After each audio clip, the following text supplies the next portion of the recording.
Line live, I'm delighted to say, by AP McCoy, who joins us. Many thanks for coming on and welcome aboard. You've had a chance to sleep on it. No second thoughts. Right decision? I don't know about that, Sean, but I look at it as the right decision. I've been sleeping on it for probably the last week since when I first spoke to JP and to Dave Roberts about it. But I look at it, it is the right decision. And when I was asked by the press yesterday, when I had decided, I jokingly said 5 years ago, and in some ways I thought 5 years ago that my target was to try and win 20 Jockeys Championships, and maybe in some ways 5 years ago was when I really did decide that this should be my last year. But look, I wanted to retire while I was hopefully going to be champion jockey, while I was still enjoying it, while I was still performing at a good level. And I wanted to retire with sort of people maybe asking why and not when, So I always think it's best to retire while you're near the top. Yeah. There was a little bit of emotion I felt when you were talking in your voice yesterday. Is this a day that you've been dreading? Yeah, it is a day that I've been dreading. But look, I'm a realist. I'm a realist. I know that I can't keep going forever. I said yesterday about time waits for no man, and especially not one in sport. And I knew this day was coming. There's always going to be the cases where there's going to be nice horses that I'll have ridden, and I'll be thinking, God, he'll make a nice chaser next year, whatever. But if I'd have kept going for another 3 or 4 years, there would always have been nice horses that I was going to miss out on. And as I said, I'm a realist. I know that I can't keep going forever, and as a jump jockey more so than ever. So look, I'm just going to hopefully enjoy the time I have left riding and make the most of it.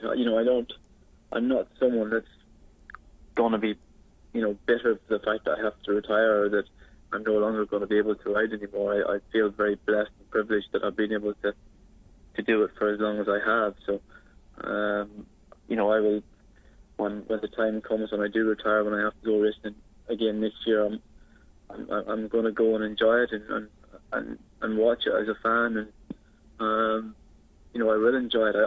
Sure, I'll be a little bit sad that I can't ride anymore, but that happens to everyone. And as I said, I'm a realist. But I'm no different from anyone else.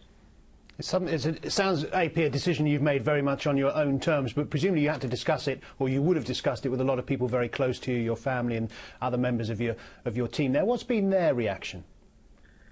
Believe it or not, Sean, the only person really, I think, that had any inclination about the decision was probably JP.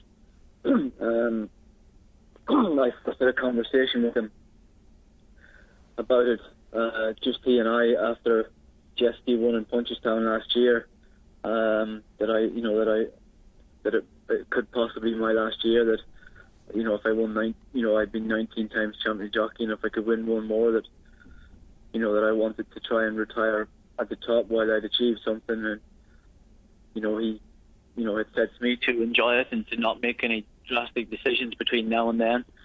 And then I had a brief conversation with him about it a few weeks back, and again, he was the only person that I spoke to about it. And then earlier in the week, I had asked Dave Roberts, who was obviously Mick's agent as well, to come down, and he had dinner with Chanel and I last Monday night in the house, and it was the first time that Chanel was really aware of the reason he was down.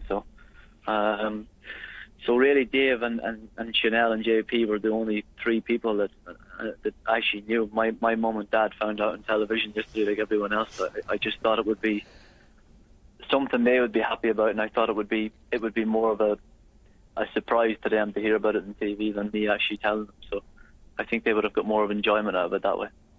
A nice surprise. It feels like a nice surprise, I suppose, because people wish you so much good fortune and wish you well, don't they? And there's a sense of relief, I suppose, that we get to see you for a few more months and that you go out, as you say, at the top of your game. People are rooting for you. Yeah, look, that was one of the decisions that, again, as I said, the decision to retire was mine and mine only. I had great support, obviously, from JP and from Dave Roberts about making the decision, but it was my decision and mine only. And no, the things that I talked about to JP and to Dave about when I should retire and should I announce it before the end of the season, and we came to the conclusion that we thought it was best that the position I've been lucky enough to be in, that I should announce it before that I retire. And I thought when I got to the point of riding 200 winners that it would be a good time to announce it, that it was on a high, on achieving something that I think is a good achievement, and rather than announcing it when then it wasn't on a high. So that was the thinking about it, announcing it yesterday and announcing it before the actual day happened. Okay, and when will the actual day happen, I wonder, AP? Because, of course, were you to ride a Gold Cup winner or a Grand National winner, or maybe Punchestown at the end of the season in those JP McManus silks that are so dear to your heart, is it going to take something like that, perhaps, to give you a final sign-off? I don't actually know, Sean. The plan is, the plan is obviously to ride in Cheltenham and Aintree, and I had it in the back of my mind that I would like to have retired on a winner. If I want it to be, if that to be the case, then whether I can risk carrying on to the end of the season, or when something, a day might happen, then it might, something might happen that might be the day. I genuinely don't know when the right time is, but at the moment I hopefully plan to enjoy riding at Cheltenham and at Aintree, and if whatever happens after that, then we'll see. Okay. There's been you've probably seen so many of the headlines, and there's an awful lot of people reflecting on what you've achieved. Your fellow professionals like Mick here, lots of trainers, lots of other jockeys reflecting on what you've done, AP. What about you? When you look back over the last 20 years or so, what do you think you've achieved?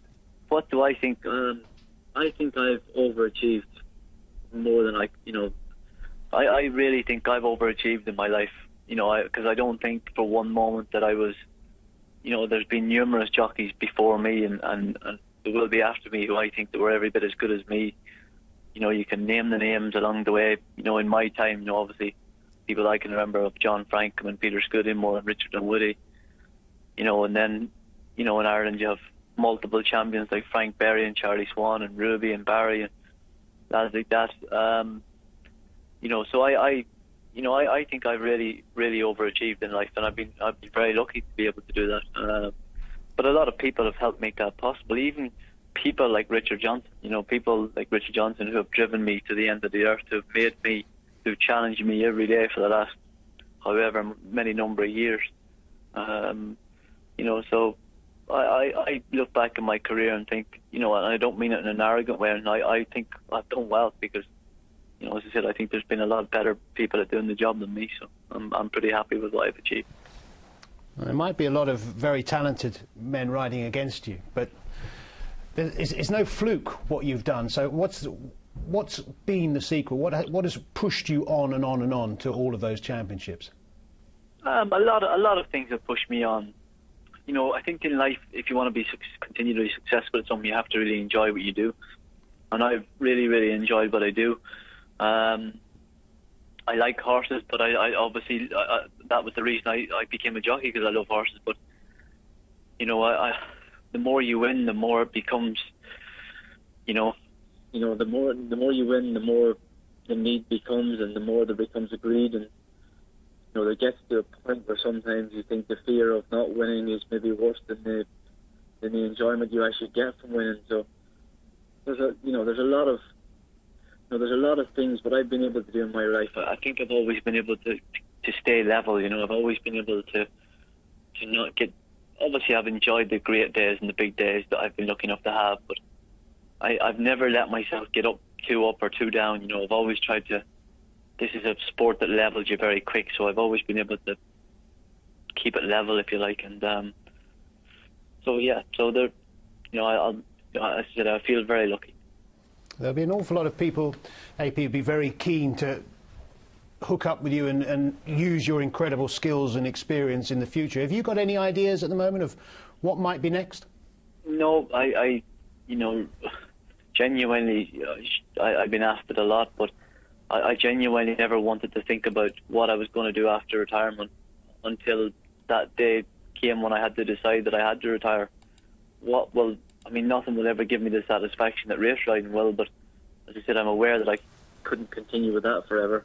So maybe, I don't know, I'm slightly worried that I have a little bit of an obsessive personality, and whether at some point, I said today that I would like to have a holiday and go and enjoy some of the things that I've never been able to do.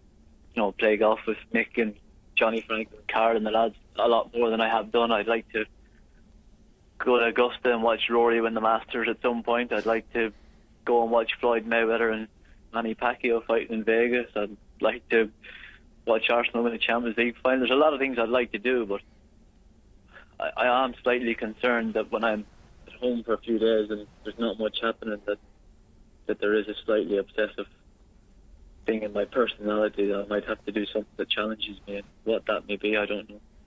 Rory McIlroy will be hoping that it won't be golf, because with your track record you might be taking him on. I'm not sure that we can get Arsenal over the line in the Champions League. The show goes on, of course, AP. You're back in the saddle today at Leopardstown. What are you most looking forward to? It's a fantastic day. What are you most looking forward to getting on board today? Yeah, it's a great day's racing. Obviously, Visio Bill is the shortest price horses of the ones I'm riding. He won his maiden hurdle in Leopardstown. It's a big step up. He's taken on multiple Grade 1 winners, and the likes of Nicholas Canyon and McKinley, and even the Cheltenham bumper winner, so it won't be easy for him to step up. But and obviously carrying for Loughlin Hennessy, he's got a big chance. It's an open race. You have the first two in the Cheltenham Gold Cup, and I'm sure they won't be easy beat. So I'm going to try and enjoy my last few months riding, which is something I've never always been able to do, but I'm certainly going to enjoy the last couple of months, that's for sure. Champ, will that be a welcome distraction today, the actual race riding?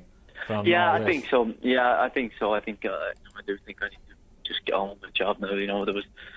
It's probably the only slight negative about making the announcement I made yesterday was that there's a bit of a circus going on, which I don't mean that in a bad way. I should feel very privileged that people have any interest at all, but I still want to be a jockey for the next couple of months.